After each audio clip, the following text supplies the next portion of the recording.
Subscribe करें हमारा channel tricky all round GS maths और इंग्लिश वीडियोस के लिए और प्रेस करें ये बेल आइकन सबसे तेज अपडेट्स पाने के लिए। Hello friends, welcome to tricky all round. दोस्तों, आज है 26 अप्रैल 2020 और आज हम डिस्कस करेंगे अप्रैल मंथ के 4th वीक के सभी इंपॉर्टेंट करंट अफेयर्स।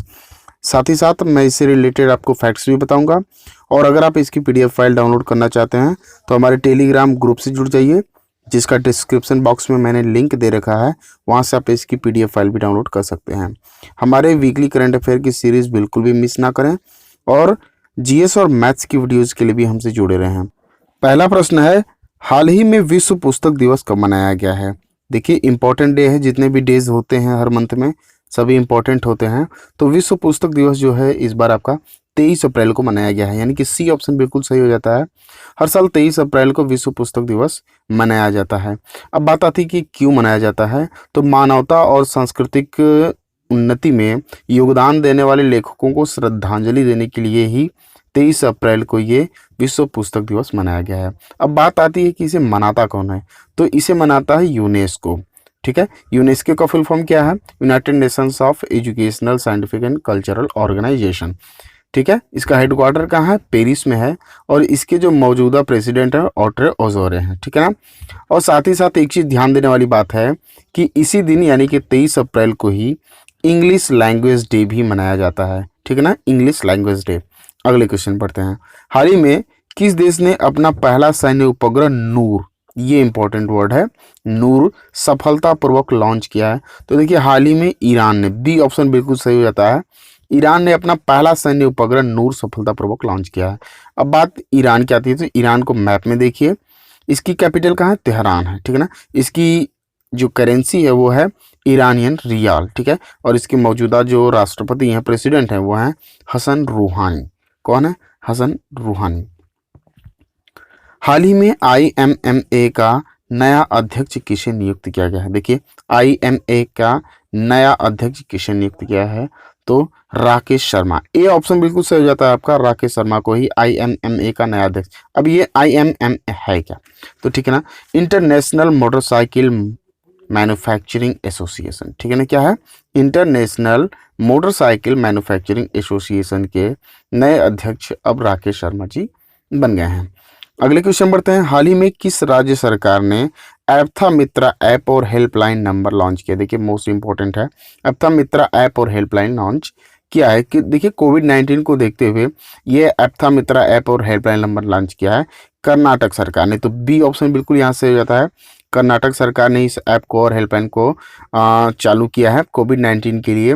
जिन्हें लगता है कि जो लोग वायरस से इफेक्टेड हो सकते हैं वो इस ऐप के थ्रू सरकार से संपर्क कर सकते हैं और अपनी स्थिति को बता सकते हैं या जांच करवा सकते हैं।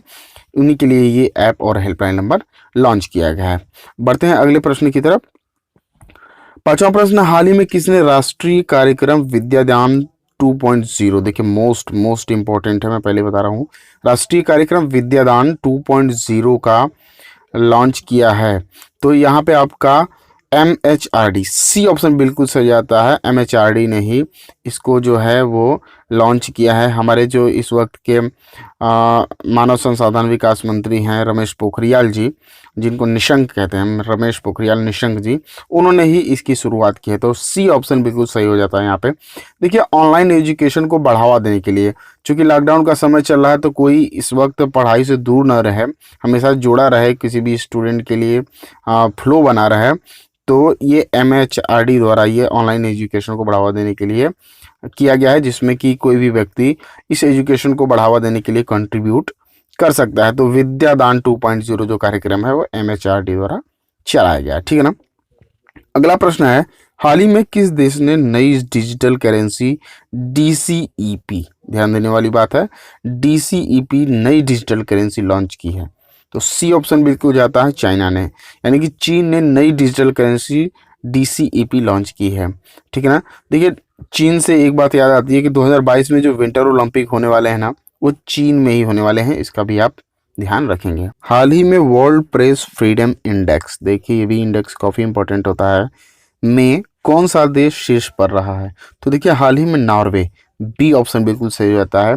नॉर्वे जो है वो वर्ल्ड प्रेस फ्रीडम इंडेक्स, यानी कि कौन सी देश में प्रेस की कितनी स्वतंत्रता है उसके इंडेक्स में नॉर्वे जो है प्रथम स्थान पर रहा है। नॉर्वे देख सकते हैं मैप में, यहाँ पे है नॉर्वे, इसकी कैपिटल ओस्लो है। और सबसे बड़ी बात है कि लगातार 4 बार ये पहले पोजीशन पे बना हुआ है वर्ल्ड प्रेस फ्रीडम इंडेक्स में, जो कि नॉर्वे है। अब बात आती है भारत की, इसमें कौन सी पोजीशन है, तो भारत की इसमें 142वीं रैंक है, जो कि पिछले साल 140 थी। यानी कि इस बार उसको 2 अंकों का, इसमें 2 पायदान का नुकसान हुआ है, यानी कि स्थिति पहले से खराब हुई है। देखिए इसमें जो है कुल 180 देशों में 180 देशों का ये इंडेक्स बनाया गया, जिसमें कि लास्ट में उत्तर कोरिया, जहाँ पे तानाशाही चलती है आप जानते होंगे, उत्तर कोरिया का जो प्रेस फ्रीडम इंडेक्स है वो सबसे लास्ट पोजीशन पे आता है। इतनी चीज़ें यहाँ से निकल कर आती हैं। अगले प्रश्न की तरफ बढ़ते हैं, इंपॉर्टेंट है। हाल ही में विश्व पृथ्वी दिवस कब मनाया जाता है? देखिए विश्व पृथ्वी दिवस इंपॉर्टेंट है, 22 अप्रैल को, जानते भी होंगे आप। बी ऑप्शन बिल्कुल सही होता है, 22 अप्रैल को हर साल पृथ्वी दिवस मनाया जाता है। देखिए पर्यावरण संरक्षण एवं जागरूकता को बढ़ावा देने के लिए हर साल 22 अप्रैल को ये मनाया जाता है, ठीक है ना। और इस बार ये 50वां पर्यावरण संरक्षण के लिए पृथ्वी दिवस मनाया गया है। और इस बार की थीम क्या थी ये बिल्कुल ध्यान रखना है, क्लाइमेट एक्शन। क्या थी थीम? Climate action. और इसे मनाता कौन है? तो यूनाइटेड नेशन द्वारा इसे मनाया जाता है, इसका भी आप खासा ध्यान रखेंगे। बढ़ते हैं हम अगले प्रश्न की तरफ। 9वां प्रश्न, हाल ही में G20 देशों के कृषि मंत्रियों की बैठक की अध्यक्षता किसने की? देखिए इंपॉर्टेंट इसमें यह है कि G20 देशों के कृषि मंत्रियों ने बैठक की है, ठीक है ना। अब देखिए एक इसमें इंपॉर्टेंट चीज़ आता है कि इसमें एक जो G20 देश है, इसमें लोग समझते होंगे 20 देशों का समूह है, ऐसा नहीं है। इसमें जो होता है यूरोपियन समूह और 19 देश मिलकर ही G20 बनाते हैं। इस देशों के कृषि मंत्रियों की जो बैठक हुई थी इसकी अध्यक्षता सऊदी अरेबिया ने की थी, यानी कि बी ऑप्शन बिल्कुल सही हो जाता है, सऊदी अरेबिया ने इस बार की इसकी अध्यक्षता की थी, ठीक है ना। इसका भी आप ध्यान रखिए। देखिए बात सऊदी अरब की आती है तो सऊदी अरब की कैपिटल कहाँ? रियाद है, ठीक ना। और इसकी जो करेंसी है वो अरेबियन रियाल है, इसका भी आप ध्यान रखेंगे। और भारत की तरफ से इस बार के कृषि मंत्री नरेंद्र सिंह तोमर ने इसमें भाग लिया था। किसने? नरेंद्र सिंह तोमर, जो हमारे देश के कृषि मंत्री हैं, उन्होंने इसमें भाग लिया था। 10वां क्वेश्चन है, हाल ही में किस राज्य सरकार ने सीएम कोविड-19 योद्धा कल्याण योजना शुरू की है? कौन सी योजना? सीएम कोविड-19 योद्धा कल्याण योजना की शुरुआत की है तो मध्य प्रदेश सरकार ने। ए ऑप्शन बिल्कुल सही होता है, मध्य प्रदेश सरकार ने इसकी योजना शुरू की है। मध्य प्रदेश की कैपिटल क्या है? भोपाल है। मध्य प्रदेश में देखिए आंगनवाड़ी कार्यकर्ताओं हेतु 50 लाख का हेल्थ इंश्योरेंस जो शुरू किया गया है, यही आपकी सीएम कोविड-19 योद्धा कल्याण योजना है, इसका भी आप ध्यान रखेंगे। मौजूदा सीएम जो है वो शिवराज सिंह चौहान है मध्य प्रदेश के, और जो गवर्नर हैं वो लालजी टंडन हैं, ये भी आपको दिमाग में रखना हुआ है। अगले प्रश्न की तरफ हम बढ़ते हैं। हाल ही में किस देश ने औषधि बनाने के लिए भांग के उत्पादन को वैध घोषित कर दिया? देखिए भांग जो होता है मादक पदार्थ है, इसके उत्पादन को अवैध था, लेकिन अब औषधि बनाने के लिए लेबनान ने, सी ऑप्शन बिल्कुल सही हो जाता है, लेबनान देश ने इस भांग के उत्पादन को वैध घोषित कर दिया है। अब बात लेबनान की आती है तो मैप में आप देख लीजिए, लेबनान यहाँ पे है और इसकी कैपिटल बेरूत है, साथ ही इसकी जो करेंसी है वो लेबनानियन पाउंड है, इसका भी आप देखें ध्यान रखेंगे। इसके जो मौजूदा प्रेसिडेंट है वो हसन दीव हैं, और इसका आप खासा ध्यान रखेंगे क्योंकि ये भांग का उत्पादन जो है ये वैध हो गया है, तो ये यूनिक क्वेश्चन बन जाता है। 12वां क्वेश्चन है, हाल ही में सिविल सेवा दिवस कब मनाया जाता है? देखिए मैंने पहले ही प्रश्न बताया था कि जितने भी डेज होते हैं इंपॉर्टेंट होते हैं, तो सिविल सेवा दिवस कब मनाया जाता है? हर साल 21 अप्रैल को। ए ऑप्शन बिल्कुल सही है, 21 अप्रैल को हर साल सिविल सेवा दिवस मनाया जाता है। देखिए समाज में सिविल सर्विसेज की इम्पोर्टेंस बताने के लिए, या कह सकते हैं जो लोग काम करते हैं, जो सर्वेंट हैं, उनकी इम्पोर्टेंस बताने के लिए ही हर साल 21 अप्रैल को ये मनाया जाता है। इसकी शुरुआत जो है वो 21 अप्रैल 1947 को सरदार पटेल जी ने की थी, जिन्होंने कि पहली बार सिविल बैच को संबोधित किया था, ठीक है ना। 21 अप्रैल 2006 से इसे शुरू किया गया है मनाना अपने यहाँ, लेकिन इसको मनाया क्यों जाता है 21 अप्रैल को? क्योंकि 21 अप्रैल 1947 को सरदार पटेल जी ने पहली बार सिविल बैच को संबोधित किया था। हाल ही में बीआरओ ने किस राज्य में डेपो रिजो पुल का निर्माण किया है? देखिए, ये जो डेपो रिजो पुल है, इसको बीआरओ ने पहले तो ध्यान देना है कि निर्माण किया, यानी कि बॉर्डर रोड ऑर्गेनाइजेशन है, सीमा सड़क संगठन ने इसका निर्माण किया है। और कहाँ किया है? तो अरुणाचल प्रदेश में। बी ऑप्शन बिल्कुल सही हो जाता है, अरुणाचल प्रदेश में ही बीआरओ ने इस पुल का निर्माण किया है। कौन सी नदी पे किया? सुबनसिरी नदी पे, सुबनसिरी जिले में, और सुबनसिरी पुल को ही ये निर्माण किया गया है। इस वक्त अरुणाचल प्रदेश के सीएम कौन है? तो पेमा खांडू जी हैं। इसका भी आप ध्यान रखेंगे। अरुणाचल प्रदेश की कैपिटल कहाँ है? ईटानगर है। ठीक है ना। अगले प्रश्न की तरफ हम बढ़ते हैं। हाल ही में फेसबुक ने सुपर ऐप बनाने के लिए किस भारतीय कंपनी के साथ समझौता किया है? तो देखिए, रिलायंस के साथ। ये ऑप्शन बिल्कुल सही है, रिलायंस के साथ ही फेसबुक ने मिलकर एक सुपर ऐप बनाने की घोषणा की है, जिस ऐप में आप बस, रेलवे टिकट, होटल, यहाँ तक कि आप सोशल मीडिया का भी यूज कर सकते हैं, टिकट बुक कर सकते हैं। ठीक है ना। और इसका जो नामकरण किया गया है वो फेसबुक द्वारा किया गया है। तो रिलायंस के साथ फेसबुक ने मिलकर इस सुपर ऐप को बनाने की घोषणा की है। अगले प्रश्न की तरफ हम बढ़ते हैं। हाल ही में राष्ट्रपति रामनाथ कोविंद का नया सचिव किसे नियुक्त किया गया है? देखिए, बात राष्ट्रपति की है इसलिए इंपॉर्टेंट हो जाता है। नया सचिव किसे नियुक्त किया गया? बी ऑप्शन बिल्कुल सही है, कपिल देव त्रिपाठी जी को। कपिल देव त्रिपाठी जी को ही रामनाथ कोविंद का नया सचिव नियुक्त किया गया है, जो कि 1980 बैच के आईएएस ऑफिसर थे। अब बात यह थी कि इन्होंने किसका स्थान लिया है? तो इन्होंने संजय कोठारी का स्थान लिया है, जो कि पिछले सचिव थे रामनाथ कोविंद, हमारे महामहिम राष्ट्रपति जी के। अगले प्रश्न की तरफ बढ़ते हैं। हाल ही में मोहम्मद रफ़ीक, इंपॉर्टेंट नेम है, रफ़ीक किस राज्य के हाई कोर्ट के उच्च न्यायाधीश बने? देखिए, नियुक्ति से संबंधित जितने भी उच्च पद होते हैं वो क्वेश्चन भी इंपॉर्टेंट बन जाते हैं करंट अफेयर की दृष्टि से, तो इसका भी ध्यान रखेंगे। उच्च न्यायाधीश कहाँ के बने? ये तो उड़ीसा राज्य के। बी ऑप्शन बिल्कुल सही जाता है, उड़ीसा के ही ये उच्च न्यायाधीश के पद पर विराजमान हुए हैं। कौन? मोहम्मद रफ़ीक। अगले प्रश्न की तरफ बढ़ते हैं। हाल ही में पंचायती राज दिवस कब मनाया गया? मोस्ट इम्पोर्टेंट है ये पंचायती राज दिवस, तो 24 अप्रैल को ये मनाया जाता है, पंचायती राज दिवस। अब ये 24 अप्रैल को क्यों मनाया जाता है? क्योंकि 73वें संविधान संशोधन अधिनियम 1992 के तहत पंचायती राज दिवस को अपने संविधान में जोड़ा गया था। और इसका उद्देश्य क्या था? तो सत्ता के विकेंद्रीकरण, यानी कि सेंट्रल गवर्नमेंट के डिसेंट्रलाइजेशन के लिए, विकेंद्रीकरण के लिए ही इस पंचायती राज दिवस का किया गया शुभारंभ, जिससे कि गांव का भी विकास हो सके। और बात आती कि सबसे पहले ये कहाँ शुरू किया गया था? तो राजस्थान के नागौर जिले में। अक्सर ये प्रश्न पूछ लिया जाता है, राजस्थान के नागौर जिले में इसकी शुरुआत हुई थी। 18वां प्रश्न है आपका। हाल ही में किसने माई बुक माई फ्रेंड अभियान का शुभारंभ किया है? माई बुक माई फ्रेंड, तो देखिए, हाल ही में एमएचआरडी ने इस माई बुक माई फ्रेंड अभियान का शुरुआत किया है। देखिए, लॉकडाउन में स्टूडेंट में रीडिंग हैबिट बनाए रखने के लिए ही हमारे रमेश पोखरियाल निशंक जी ने, एमएचआरडी मिनिस्टर रमेश पोखरियाल जी ने इसकी शुरुआत की है, माई बुक माई फ्रेंड अभियान। ठीक है ना। अगले प्रश्न की तरफ हम बढ़ते हैं।